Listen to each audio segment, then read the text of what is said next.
तुम्हारे मोबाइल पे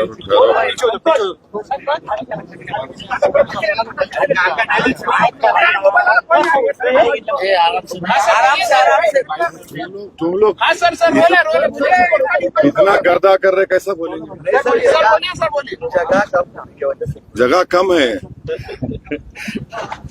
बोलना क्या चाह रहे? बोलिए। देखिए, जो फैज़ इलाही मस्जिद जो तुर्कमान, बोलिए सर आप। जो फैज़ इलाही मस्जिद तुर्कमान गेट में है, सबसे पहली बात तो यह है कि 1970 का वफ गजीट सीरियल नंबर 40, अगर आप इजाजत दिए तो मैं आपको पढ़ के सुनाता हूं। उसको थोड़ा लंबा जवाब रहेगा, आप लोग फास्ट फूड का जवाब मत लो मेरे से। तो ये मेरे गजट कॉपी है, serial number 40 of 1970, Khwaja Faiz Ilahi mosque alias Masjid Ghausiyan and graveyard. इसमें 1970 में लिखा हुआ है over 100 years worship and burial of dead bodies. ये वार्ड नंबर लिखा हुआ है, राइट। नंबर 1 ये। दूसरी बात यह है कि हमने प्लेसेस ऑफ वर्शिप एक्ट बनाया कि 15 अगस्त 1947 को जो भी रिलीजियस स्ट्रक्चर जिस किसी समुदाय का होगा, बाबरी मस्जिद को छोड़कर उसको डिस्टर्ब नहीं किया जाएगा। ये 2 बात जहन में रखी। तीसरा क्या हुआ कि नवंबर 2024 को 12 नवंबर 2025 को दिल्ली हाई कोर्ट ने ये कहा अपने ऑर्डर में, this petition filed in public interest seeks a direction for removal of certain encroachments said to have been found in a joint survey report herein referred to as JSR। Third point ये है कि अब ये जो joint सर्वे हुआ, joint सर्वे में कौन party है, इसमें कौन थे सर्वे रिपोर्ट सर्वे जब हुआ, conducted by officials of MCD, DDA, land and development office जो मिनिस्ट्री ऑफ अर्बन डेवलपमेंट का है, और चौथा रेवेन्यू डिपार्टमेंट और पब्लिक वर्क्स। जब मेरी जमीन है, आप मेरे को नहीं रख रहे सर्वे में? हाँ, मेरी जमीन है, सर्वे मेरे को नहीं रख रहे। चौथी बात, अगर जब मेरा मालिकाना हक है उसके ऊपर, तो रूल पोजीशन ये है लॉ के लिहाज से वो वक्फ ट्रिब्यूनल को जाना। पांचवी बात यह है कि जब ये केस चल रहा था तो वक्फ बोर्ड के एडिशनल स्टैंडिंग काउंसिल में खड़े हुए थे और उनके मुंह में गुलाब जामुन था, एक लफ्ज नहीं बोले। छठी बात यह है कि आज भी दिल्ली वक्फ बोर्ड और ये मस्जिद के लोगों में केस चल रहा। क्या केस चल रहा? हर साल वक्फ प्रॉपर्टी को 20% वक्फ फंड देना पड़ता वक्फ बोर्ड को। दिल्ली वक्फ बोर्ड इनको बोल रहा था 70% दो। ये केस आज भी चल रहा। तो ये Delhi Waqf board is complicit in this matter. जब ये फैसला नवंबर 2025 को आया तो दिल्ली वक्फ बोर्ड को रिव्यू पिटीशन फाइल करना था, रिव्यू पिटीशन फाइल नहीं करे। और ये एक बात याद रखिए, दिल्ली वक्फ बोर्ड के एडमिनिस्ट्रेटर और MCD का हेड जो थे, एक ही आदमी था।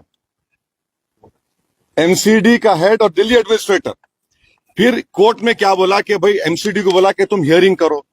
अगर आप मेरी जमीन है बोल के बोल रहे, आप कैसा हियरिंग करते? वो प्रिंसिपल्स ऑफ नेचुरल जस्टिस के खिलाफ है। तो हर एतबार से ये एक तो जजमेंट गलत है, दूसरा दिल्ली वक्फ बोर्ड कॉम्प्लिसिट है इसमें। वहां की जो कमेटी है वो बिल्कुल काहिल नाहिल है।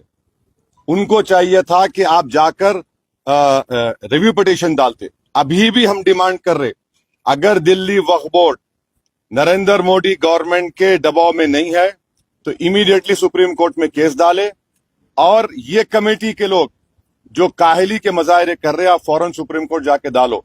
ये वक्फ प्रॉपर्टी है। 1970 का गजेट इशू करती गवर्नमेंट, और LDO is under urban development ministry. तो ये पूरा गवर्नमेंट की साजिश है, इस प्रॉपर्टी को वक्फ बोर्ड की डेमोलिश किया गया है। इसीलिए ये इसका फैक्ट है जो आपके सामने मैं बयान किया। Okay, sir. अब दूसरा Now the deal is complete. National. नहीं और एक है नेशनल का सुप्रीम कोर्ट का बेल का नहीं होना 2 करोड़ से ज्यादा ऑर्डर हाँ सुप्रीम कोर्ट का SIR होना नहीं होना तो सुप्रीम कोर्ट का बेल का ऑर्डर होना नहीं होना होना सर.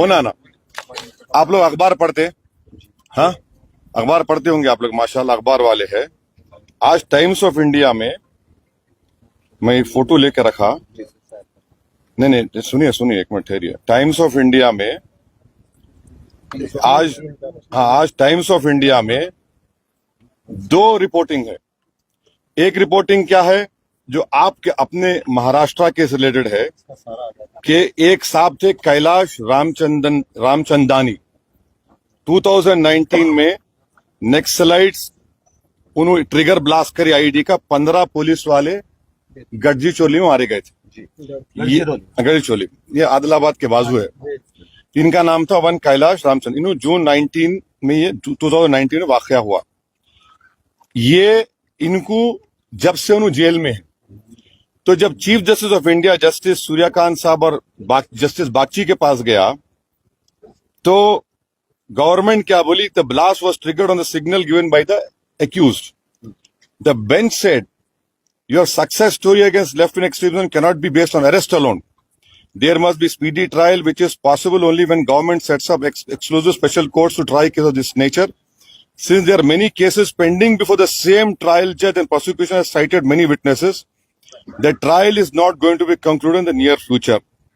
तो उन्होंने क्या किया इंटरिम बेल दिया उनको नंबर 1 क्या बोला कि इंटरिम बेल दिया 2019 में एक और केस में जस्टिस संजय कुमार साहब और जस्टिस आलोक आरदे ने एक एमटेक चेयरमैन पीएमएलए का सेक्शन लगा पीएमएलए में ट्विन टेस्ट होता ट्विन टेस्ट का मतलब क्या है कि आप जज को प्रूफ करना कि आप इनोसेंट है और दूसरा के बेल दिए तो भागना नहीं तो उस केस में जस्टिस संजय कुमार साहब ने कहा The right to speedy trial enshrined under Article 21 of the Constitution is not eclipsed by the nature of the offence.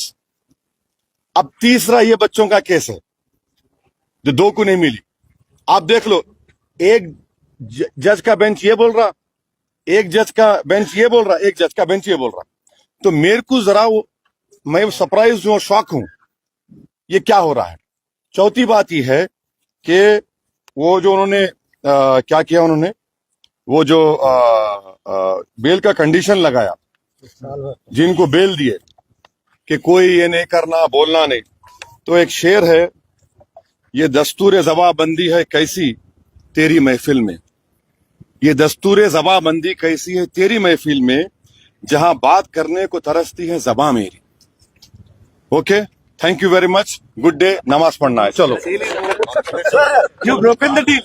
Local question.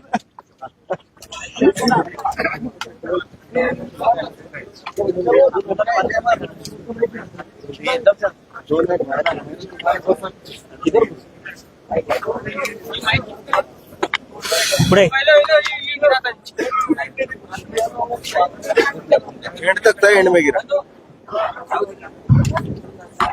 आता रहने दो जान दो